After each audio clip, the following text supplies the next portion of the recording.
What happens when one of Hollywood's most respected actors walks onto a morning show set and faces the most disrespectful interview of his entire career? In just 33 seconds of one comment, a beloved host reveals his true colors and ignites a confrontation that would shake the entire studio to its core. Samuel L. Jackson arrived that morning ready to discuss his latest project. He was relaxed, smiling, and completely unaware that he was about to experience something that would leave the entire crew speechless. The veteran actor had done thousands of interviews over his decades-long career. He had handled tough questions, awkward moments, and everything in between with grace and professionalism. But nothing could have prepared him for what Michael Strahan was about to unleash.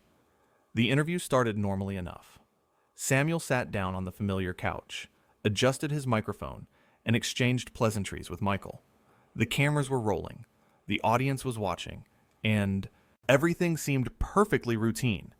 But there was something different in Michael's demeanor that morning. Something that Samuel would pick up on within the first few minutes.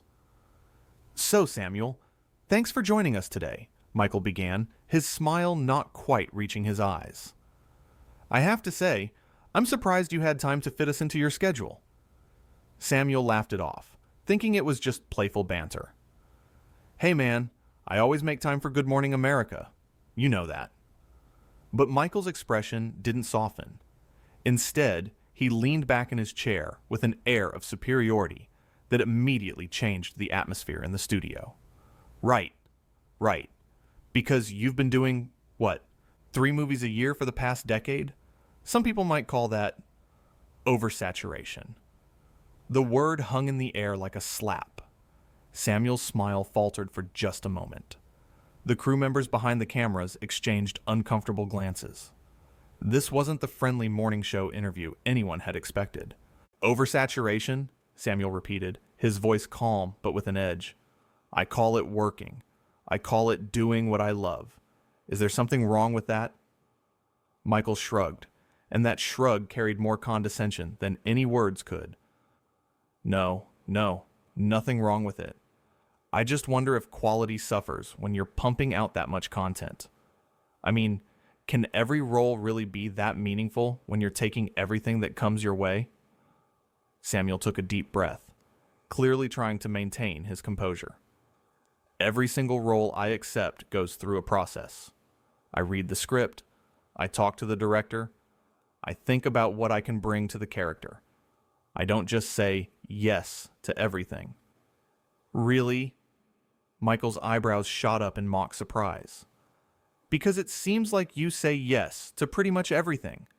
Video games, commercials, big budget blockbusters, small indie films.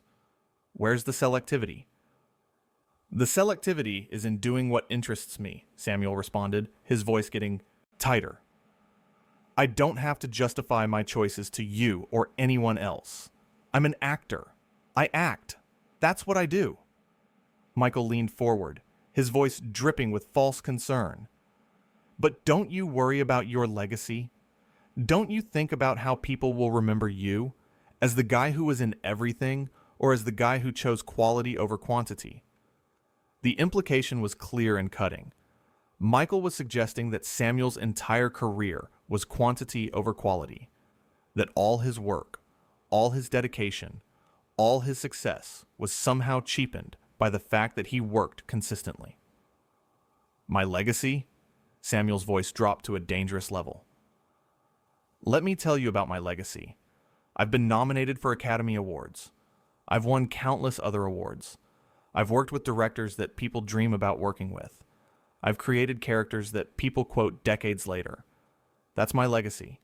Not some morning show host's opinion about how much I work." Michael's face hardened. "I'm not just some morning show host. I'm trying to have an honest conversation here." "Honest?"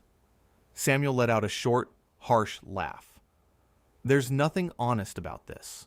You're trying to create a moment. You're trying to get a soundbite. You're trying to make yourself look tough by going after me. But all you're doing is showing everyone watching that you don't know how to conduct a professional interview." The crew behind the cameras were frozen, unsure whether they should intervene. The audience was completely silent, watching this train wreck unfold in real time. Nobody had ever seen anything like this on Good Morning America before. "I know exactly how to conduct an interview," Michael shot back, his voice rising. "And part of that is asking the tough questions that other people are afraid to ask." "Tough questions?" Samuel's eyes flashed. Tough questions are insightful. They're thought-provoking. They challenge someone in a meaningful way. What you're doing isn't tough. It's just rude. There's a difference, and you clearly don't understand that. The accusation was clear. Michael was suggesting that Samuel was just cashing checks, that his work had no integrity, that he was selling out, and he was doing it on live television with millions of people watching. Samuel sat up straighter, his jaw tightening. "Every role I take means something to me. I don't just show up for a paycheck. I never have. And I think my body of work speaks for itself." "Does it, though?" Michael shot back, and now there was no mistaking the hostility. "I've seen some of your recent stuff, and honestly, it feels like you're just going through the motions. Where's the passion? Where's the Samuel L. Jackson we all fell in love with in Pulp Fiction?" The entire studio had gone quiet. Even the audience members who usually provided ambient energy seemed frozen. Production assistants stood motionless. Camera operators kept filming, but their eyes were wide with shock. This wasn't just an awkward interview. This was a full-scale attack. "You want to talk about Pulp Fiction?" Samuel's voice was deadly calm now, the kind of calm that anyone who knew him would recognize as dangerous. "That was over 2 decades ago. I'm not that same person. I've grown. I've evolved. I've played hundreds of characters since then. But you're sitting here trying to tell me that none of it matters because you, Michael Strahan, have decided I'm not good enough anymore?" Michael actually laughed. A short, dismissive laugh that made it clear he didn't take Samuel seriously. "I'm not saying you're not good enough.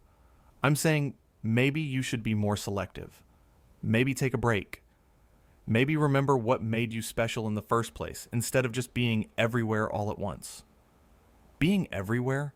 Samuel leaned forward, his patience clearly wearing thin. "You mean being successful? You mean working consistently? You mean building a career that's lasted longer than most people in this industry?" "I mean diluting your brand," Michael interrupted, talking over him. "I mean making it so that when people see your name on a poster, they don't get excited anymore because they know you'll be in another 3 movies next month anyway." That was the line. That was the moment where something shifted in Samuel's eyes. He wasn't just offended anymore. He was genuinely angry. And everyone in that studio could feel it. "My brand?" Samuel's voice was low and intense. "You want to talk to me about my brand? You're a morning show host who used to play football. I've been acting since before you knew what a film set looked like. I've worked with Spike Lee, Quentin Tarantino, the Coen brothers. I've built a career on talent and hard work. And you have the audacity to sit there and tell me I'm diluting my brand?" Michael's face flushed red. He clearly hadn't expected Samuel to fight back this hard. "Hey, I'm just asking the questions that people are thinking." "No, you're not," Samuel said, firmly. "You're asking the questions that you think will make you look smart. You're asking questions designed to tear me down.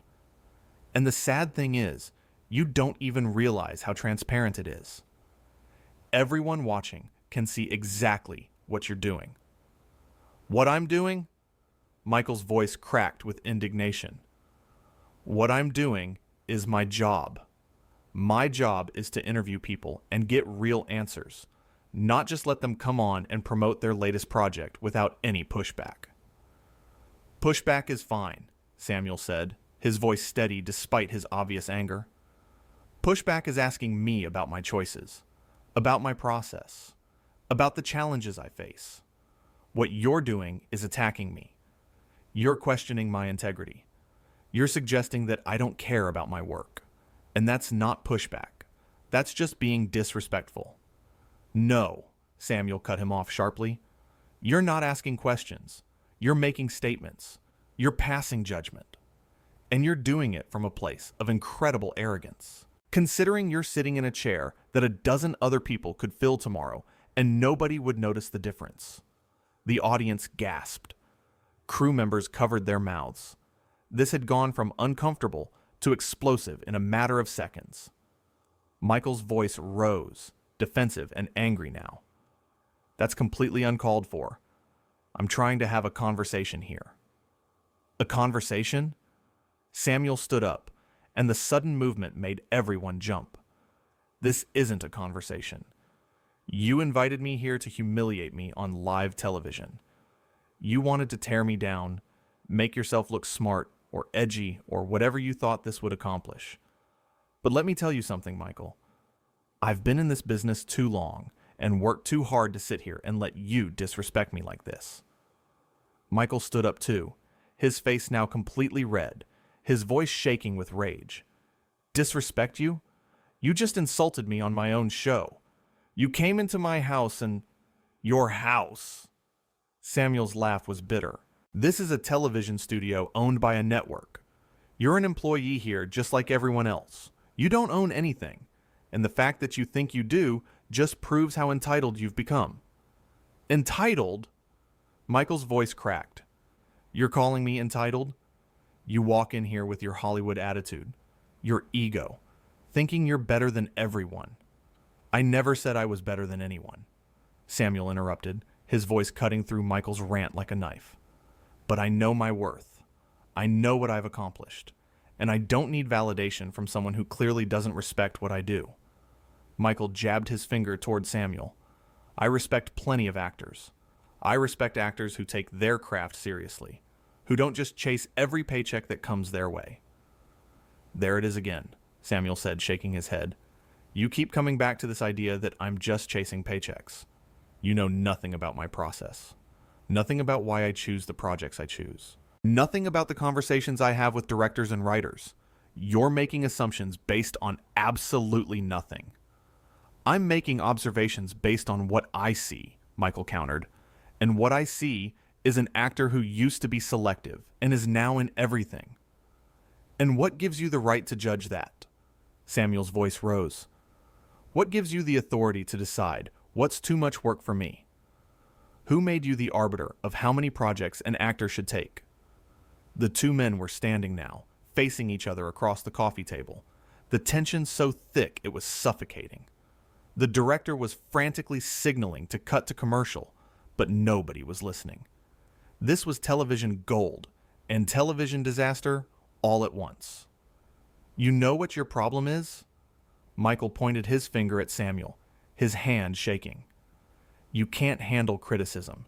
You can't handle someone finally telling you the truth. You're so used to everyone kissing your feet that when someone actually challenges, you fall apart. Samuel's eyes narrowed. The truth? You think you're telling me the truth? You're projecting your own insecurities onto me. You're sitting there in your nice suit, in your comfortable chair, trying to make yourself feel important by tearing down someone who's actually earned their place in this industry. Earned your place? Michael's voice was almost a shout now. You think showing up in every Marvel movie and car commercial makes you some kind of legend? Samuel's eyes went cold. You really want to go there? You want to reduce my entire career to Marvel movies and commercials? What about the dramatic roles? What about the independent films? What about the work I do that never gets the headlines but means everything to me? Oh, please, Michael scoffed. Spare me the artist's speech. We all know why you do those big budget movies. We all know why you do those commercials. It's about the money. Of course money is part of it, Samuel said, his voice tight, with controlled fury. I have a family. I have a life. I'm not ashamed of making a living. But to suggest that's all I care about, that I don't care about the art, that I don't care about the stories I tell, that's where you're completely wrong. Then prove it, Michael challenged. Tell me the last time you turned down a role because it wasn't good enough. Tell me the last time you said no to a paycheck because you cared more about your artistic integrity. Samuel stared at him for a long moment. I don't owe you that information. I don't owe you access to my private business decisions. And the fact that you think you're entitled to that just shows how far out of line you've gone. I'm out of line?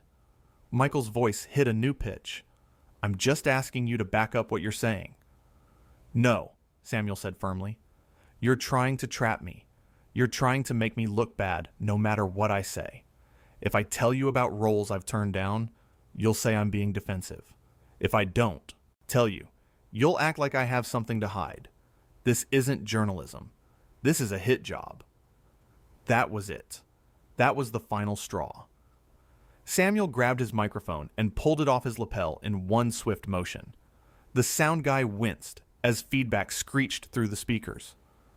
I'm done here, Samuel said, his voice ice cold. I came here as a professional. I came here to talk about my work and connect with your audience. But I'm not going to sit here and be insulted by someone who doesn't have a fraction of my experience or my talent. Michael's face twisted with fury. Fine. Leave. Run away. That's what people do when they can't handle the heat. Samuel turned to face him one more time, and his voice was so calm it was terrifying. The heat? I've handled more heat in one day on a film set than you've experienced in your entire career. I've worked with the best, learned from the best, and become one of the best. And nothing you say, nothing you do, will ever change that. The only person who should be embarrassed right now is you, because the whole world just watched you disrespect a guest on your show for no reason other than your own ego.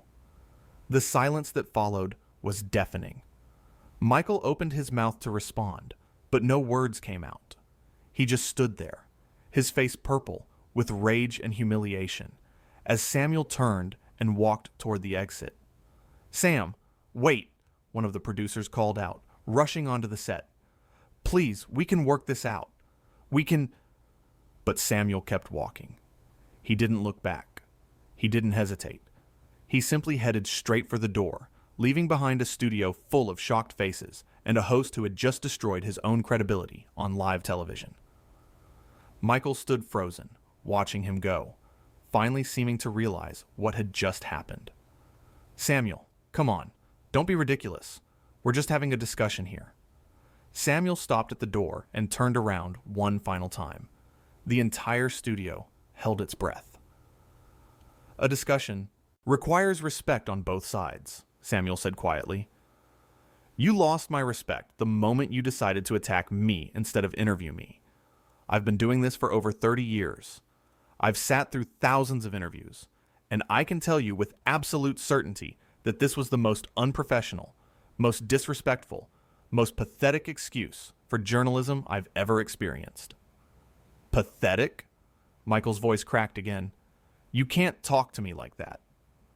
I just did, Samuel replied simply. And you know what the sad part is? You had a chance to have a real conversation with me. You could have asked about my process, my inspirations, my journey. You could have made this interesting and meaningful for your viewers. Instead, you chose to be small. You chose to be petty. And now, everyone watching knows exactly who you really are. With that, Samuel pushed through the door and disappeared from view. The sound of the door closing echoed through the silent studio like a gunshot. For several long seconds, nobody moved. Nobody spoke. The cameras kept rolling, capturing Michael's face as the reality of what just happened sank in. His mouth opened and closed like a fish out of water. His hands trembled at his sides. The confident, arrogant host from minutes earlier had completely evaporated, replaced by someone who looked lost and small. We're going to take a quick break, Michael finally managed to say, his voice barely above a whisper. But everyone could hear it shake. Everyone could see the devastation in his eyes. The director finally yelled, "Cut," and the studio erupted into chaos. Producers were shouting into headsets. Assistants were running in different directions. Audience members were pulling out their phones, already posting about what they'd just witnessed. Michael sank back into his chair, his head in his hands. Whatever he had hoped to accomplish with that interview had backfired spectacularly. He had wanted to seem tough, to ask the hard questions, to prove he was more than just a friendly face. Instead, he had revealed himself to be exactly what Samuel had accused him of being: entitled, arrogant, disrespectful. And the worst part? The whole world had seen it. Meanwhile, Samuel was already in his car, being driven away from the studio. His phone was blowing up with calls from his agent, his publicist, his friends, but he ignored them all. He stared out the window, his jaw still tight, his mind replaying the confrontation. He had tried.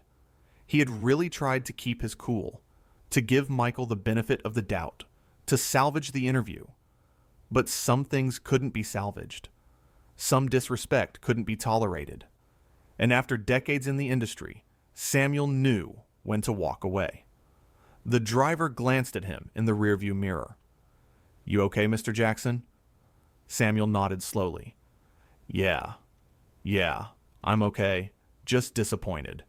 I expected better from someone in his position." What he said was out of line, the driver offered quietly. "Way out of line," Samuel agreed. "But that's his problem now, not mine. I said what I needed to say. I stood up for myself. And I left with my dignity intact. That's all that matters." Back at the studio, Michael was in an emergency meeting with the show's producers and network executives. Everyone was talking at once, trying to figure out damage control, trying to decide how to spin this disaster. "How could you let it get that far?" one executive demanded. "I was just trying to push him a little," Michael said weakly. "I wanted to get a real reaction, something genuine instead of the usual promotional stuff." "Well, you got a reaction," another producer said bitterly. "You got him to walk off the show. You got him to call you out on live television. And now, we're going to be dealing with the fallout from this for weeks." Michael buried his face in his hands again. "I didn't think he'd actually leave." "What did you think would happen?" The executive's voice was sharp. "You insulted him repeatedly. You questioned his integrity. You basically called him a sellout on live TV. Of course he left. Anyone with self-respect would have left." The room fell silent as the weight of those words settled over everyone. Michael had crossed a line, and there was no taking it back. In the days that followed, the incident would dominate entertainment news. Clips of the confrontation would be shared millions of times across social media. Think pieces would be written about respect in interviews, about ego, about the dynamics between journalists and celebrities. But in that moment, sitting in that conference room, Michael Strahan just felt small. He had let his ego get the better of him. He had tried to prove something, to show he was more than just a friendly morning show host. Instead, he had proven that he wasn't ready for the responsibility that came with his position.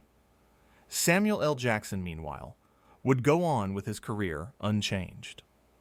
The incident would become just another story in his long history in Hollywood. Another example of him standing up for himself, refusing to be disrespected, maintaining his dignity, no matter what. Because that's what legends do. They know their worth. They demand respect. And when they don't get it, they have the strength to walk away. The confrontation lasted less than 15 minutes from start to finish. But in that short time, it revealed everything anyone needed to know about both men. One was secure in his legacy, confident in his abilities, and unwilling to tolerate disrespect. The other was insecure, trying too hard, and willing to tear someone down to build himself up. The cameras had captured it all. The words, the expressions, the body language. Every uncomfortable second was recorded for posterity, and anyone who watched it could see exactly what happened. Could see who was in the wrong, could see who handled themselves with class, and who let their ego destroy what should have been a simple,